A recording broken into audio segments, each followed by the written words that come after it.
Hello everyone, welcome to the hot days of summer. I hope you're all enjoying your summer, and shall we begin with our top 5 to stay alive for June 2018. You know that researchers have stumbled upon something serious when they tell us don't panic. In this case, that's what scientists from Baylor College of Medicine in Houston told a reporter at the Los Angeles Times. But this finding is about as grave as it comes, a significant link between pancreatic cancer and certain blood pressure medications. Pancreatic cancer can kill quickly. The 1-year survival rate is only 20%, with only 8% seen 5 years after diagnosis. So anything that's linked to this deadly cancer deserves immediate action. And even though the Baylor researchers have called upon the FDA to further investigate this connection, I think we both know that's probably not going to go anywhere. If you're taking a blood prescription drug to lower blood pressure, it's urgent that you find out if it falls into this cancer risk category, because the chances are 0 to none that anyone else, be it the feds, drug makers, or even your own doctors, will protect you against this newfound lethal link. Doctors will be the first ones to admit that the current treatments for those diagnosed with pancreatic cancer aren't doing much at all to prolong the lives. It's a pretty tough nut to crack, and they'll tell you. And further compounding the problem is that by the time most patients are diagnosed, their cancers are very well advanced. As to what might cause pancreatic cancer, well, that's as much a mystery as how to treat it. Some of the explanation proposed have to do with genetics, being either closely related to a family member who had the disease or exposed to cancer-causing chemicals that might mutate your genes. Well, now we can add something else to that list, a class of blood pressure drugs known as short-acting calcium channel blockers. I'll give you some of the names in a minute. What the Baylor scientists discovered is that women taking those kind of meds for 3 years or more had over twice the risk of developing pancreatic cancer as those on other types of blood pressure meds.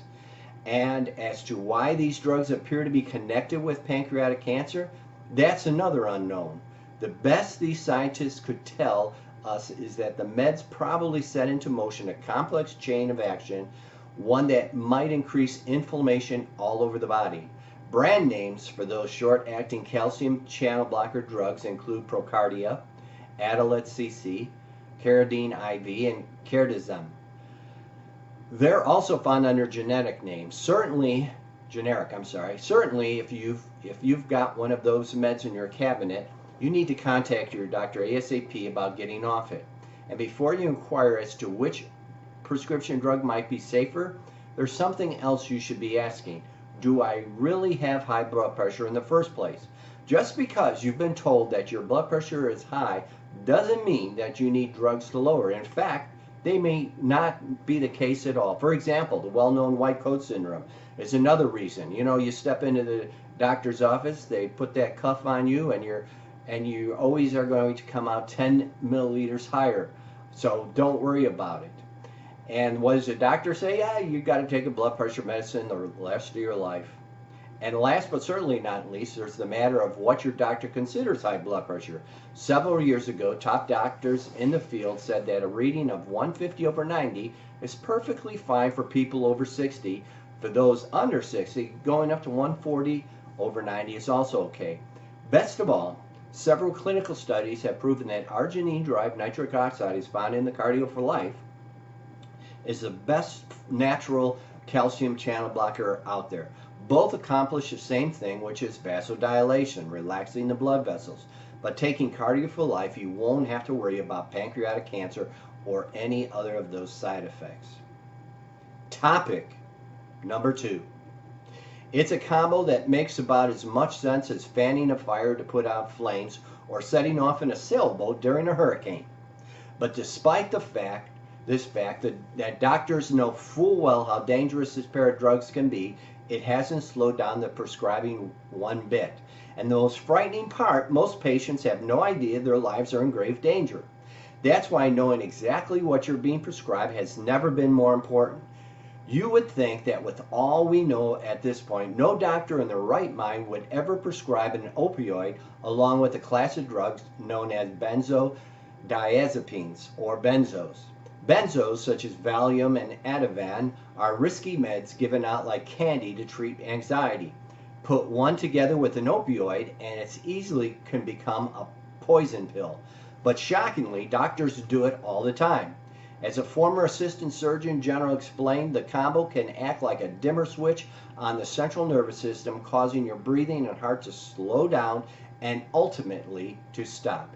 And that's not all. Over 2 years ago, we told you how opioids and benzos are practically the same formula used to execute prisoners on death row.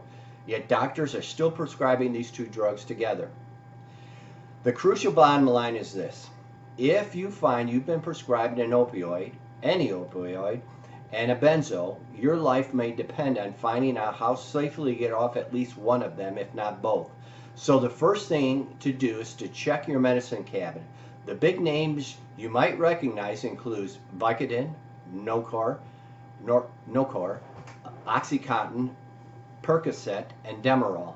But as I said, you also need to be aware of buprenorphine and the brand names it's sold under, which include Sisdol, Suboxone, Buprenex, and Belbuca.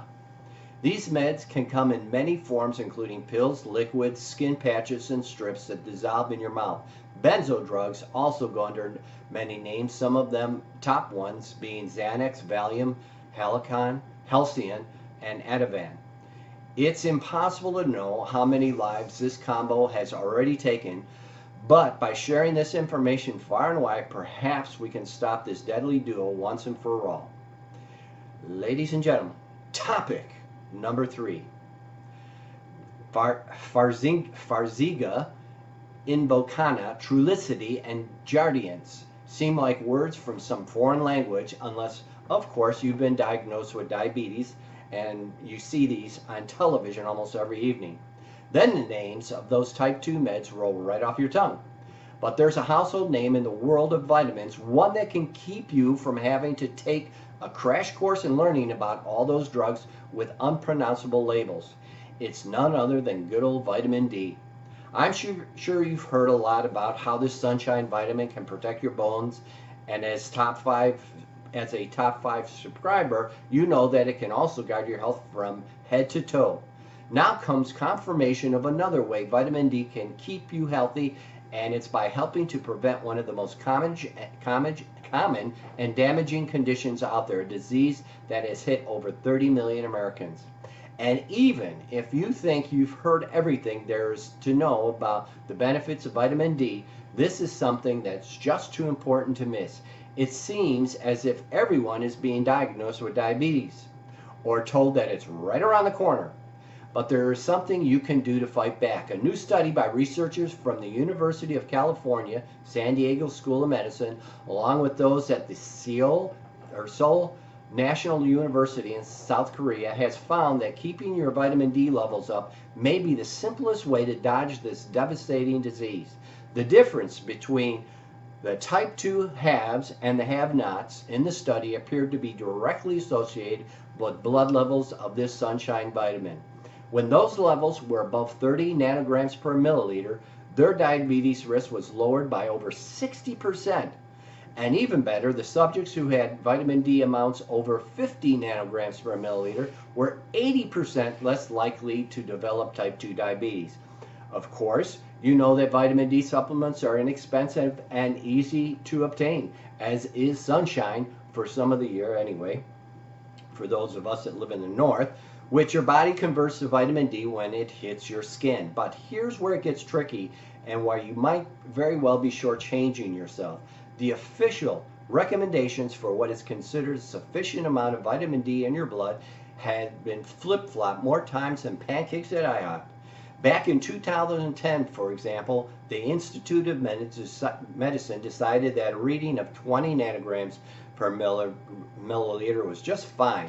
Then a year later, the Endocrine Society chimed in saying that should it be 30 nanograms per milliliter at a minimum. Now we've got a bunch of doctors out there trying to make a case in the New England Journal of Medicine for lowering the acceptable minimum down to the basement as low as 12.5 nanograms per milliliter. Really, No one should be on the fence anymore when it comes to making sure that your vitamin D levels are high enough. And as to how much you should be aiming for, Health Science Institute panel member Dr. Alan Spring advises that your blood levels should be optimally between 50 and 70 nanograms per milliliter. Now, you can get vitamin D from healthy dietary sources, including egg yolks, fatty fish such as tuna and wild-caught salmon. And now that summer is fast approaching, the very best way to keep up your vitamin D is to go out in the sun without sunscreen for around 10 minutes a day. I personally do 4 servings of Cardio for Life every day, giving me 10,000 IUs of vitamin D3, and during the fall and winter months, I add an additional 10,000 IUs. Completely safe, non-toxic. So there you have it. Let's move on to topic number 4. The mainstream can't stomach any competition for its sickening meds, and that's doubly true when it doesn't even have a good ones for a given condition. Take dementia, for instance. Drug makers have spent enough money to buy a planet, and they've got squat to show for it. But there is a promising therapy that can stop, block, and even cure dementia, and because of its success, it looks like Big Pharma may be working quietly to take it away from you. So if you're curious about curcumin or intrigued by turmeric, you might want to get your hands on the stuff now before these bigwigs start messing with the supply.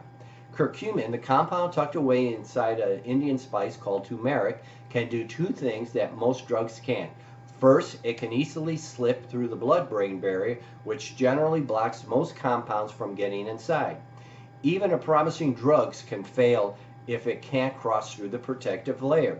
Second, once this all-natural compound crosses over, it can help protect against the very same rot that leads to cognitive struggles and dementia. It's so effective that a new report on the major mainstream website Medscape is singing the praises of curcumin, saying that the data looks convincing. Never seen Medscape give so much press to a mere spice.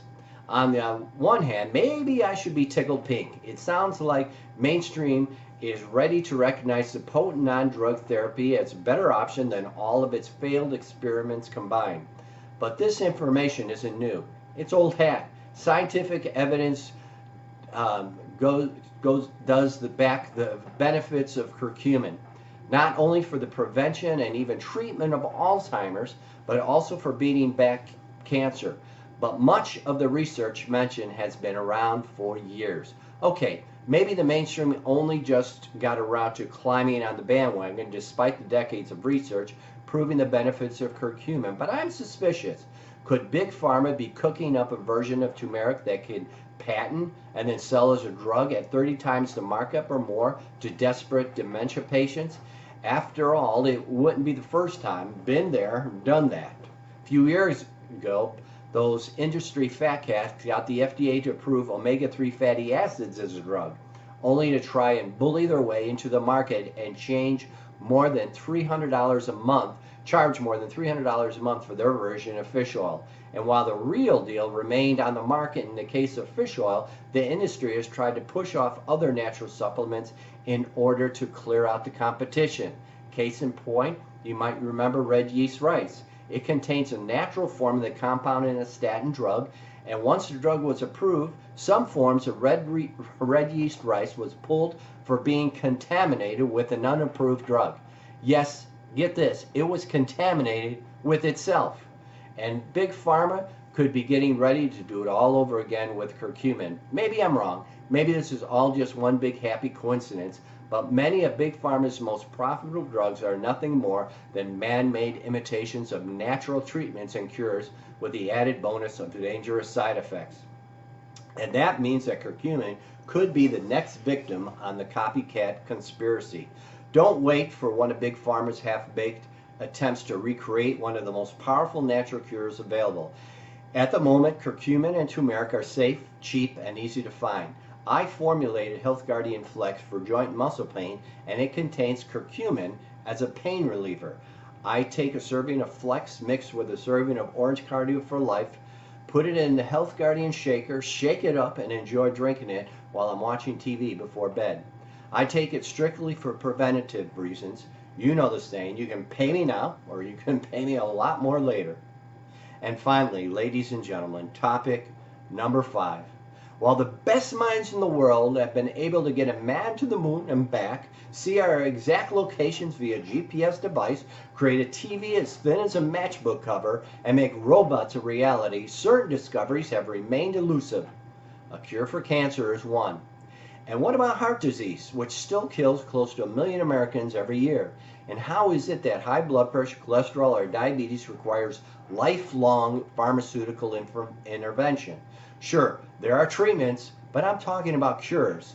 Going on to live your life without being tethered to a drug or a shot or more surgery. The human body is still a mystery, you might say. It's extremely complicated. Yes, that certainly is true. But quantum physics is no piece of cake either. These thoughts occurred to me after reading one of the most shocking articles I've seen in quite a long time. It was in the financial section, a story about a report just issued by the investment firm Goldman Sachs. And it tells us something that we've suspected all along. Cures aren't what Big Pharma is after. The business model for medicine isn't about making us well, it's about keeping us sick and dependent and spending more and more on drugs and treatments.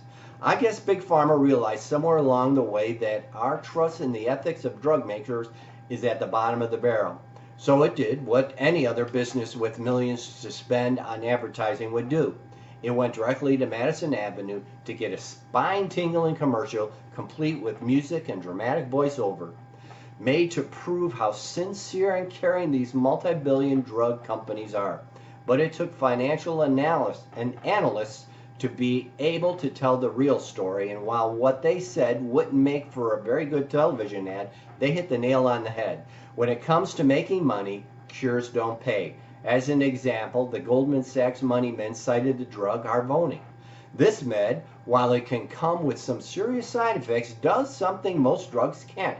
It cures a life-threatening disease. In this case, it's hepatitis C. And it can do that for over 90% of those who take it. Putting the obscene price tag of the med at $1,000 a pill aside for a moment, the bean counters whine that Harvoni cure is so successful that it has gradually exhausted the available pool of treatable patients. But there's more. Not only isn't proving a cure good business, but by restoring all of those people to good health, which costs just shy of $100,000 a patient, by the way, it decreased the numbers of carriers who can transmit the virus to new patients. Seriously. And while we keep hearing about the wonderful treatments that are coming down the pipeline, such as gene editing and cell therapy, the report warns about how those one-shot cures aren't good for pharma bottom line either. One analyst said that while these health-restoring innovations are great for patients, any company that wants a sustained cash flow will find that financially speaking, curing people is a challenge. I guess it's like a wig maker to come up with a cure for baldness or believing that your car should last longer than it took to pay it off. Not going to happen. What all of this tells us is that it's time to take a long look at any drug or treatment you're being asked to take. Antidepressants, acid reflux drugs, and statins are 3 good examples of meds that pharma expects you to commit to for the rest of your life. Yet there are plenty of ways to treat these conditions without marrying a drug. This analysis also shows why you need to ask your doctor some hard-hitting questions, like, will this drug you are prescribing cure my condition? Will it involve continued treatments? If so, for how long? What were the outcomes for other patients given this drug or treatment? But perhaps the most important thing you need to determine is what other options you might have, especially ones that don't involve drugs. Because until the time comes when lives become more important to pharma than the almighty dollar, you need to become the CEO of your own body and have your own business model for being healthy. The good news is that is what the Health Guardian is all about. My commitment to you is not only to educate you and warn you on what is happening in healthcare, or should I say disease care, but also provide you with the tools to help give you and your loved ones peace of mind, improve quality of life, and add many wonderful years to your life expectancy. Our new motto for the Health Guardian is Defenders of a Healthier Life. And now, as we do every month, let's hear from some of those lives we help to improve. Dr. Harry, I wanted to send you a quick update on something we discussed several months ago. I spoke with you at length about my cardiologist appointment and that my ejection fraction was worsening, and the doctor wanted to place me on a drug called Coreg. I am so dead set against taking it into my body, something that the side effects outweigh the benefits. You really set my heart at ease when you, Dr. Harry, explained that no one has an ejection fraction of 100% or they would be dead. So with mine at 45%, I was still at a good place. I ordered numerous jars of Cardio for Life in several flavors. I like them all. You told me to stick with it, and you advised me to call my doctor and state that I wanted to try this more natural route versus his plan. That after 6 months, when he wanted to retake my echocardiogram, if it were indeed getting worse, as he thought, I would start Coreg. I prayed, I called, I laid it all out there. He agreed. Praise the Lord. I have now retaken the echo. My results, 45 to 50%. No change for the bad, but a little better towards the good. Isn't that amazing? Thank you, Dr. Harry, for being so available to all of us out there that need your expertise. Have a blessed day. My husband is also now faithfully drinking the Cardio for Life each and every day. Thank you for that, V. Robinson. Dr. Harry, I had an old bottle of Man Up that I had briefly tried a few years back. I was on the road a lot and didn't really give it a chance. He's a truck driver. I'm at 51 years old and I recently quit my truck driving job and was not feeling up to par, so I tried what was left of my Man Up pills. I lost 8 pounds in 2 weeks and was feeling great. Even my bad knee seemed to be healing and not hurting as much. I tried some other testosterone boosters after I ran out of the Man Up, but nowhere near the results. I had even gained back my 8 pounds. So you are getting my order, and thank you for such a great product. Very satisfied customer, John. And finally, I've been using health products from the Health Guardian for several years, and I'm hooked for life. I especially like the cardio product that induces nitric oxide production in your cardiovascular system and the colon cleanse for gut and digestive health. The products taste great, work extremely well, and are all affordable. You can't go wrong. Well, thanks for that, Charlie. And there you have it. I should mention that for the past 5 weeks, I've been working with a professional brand marketer who worked for 30 years at Procter & Gamble, and we're in the process of rebranding our product labels, brochures, and website. We recently completed the Cardio for Life, and I think you really are going to like the new product label. The new catchphrase is protecting hearts, enhancing lives. We wanted to say saving lives, but we felt that the FDA would scrutinize that, and we didn't want to get on their radar screen. So it's protecting hearts and enhancing lives. Cardio for Life. I hope all of you enjoy your top 5. Remember, you can share it with other people. Just tell them if they unsubscribe, what happens is you get unsubscribed from it. So tell them, don't unsubscribe, just delete it each month or whatever. Or ask them if they want it before you send it to them. But this is Dr. Harry saying June is a great month. Not quite so hot, even though it's been in the 90s here in Chicago. I haven't opened the pool yet because I'm leaving for Disney on Saturday, taking all my children and grandchildren for a week. And then I get home, I will open my pool. But from my heart to your house, I want to say God bless you all, and thanks for trusting me. This is Dr. Harry saying God bless you all.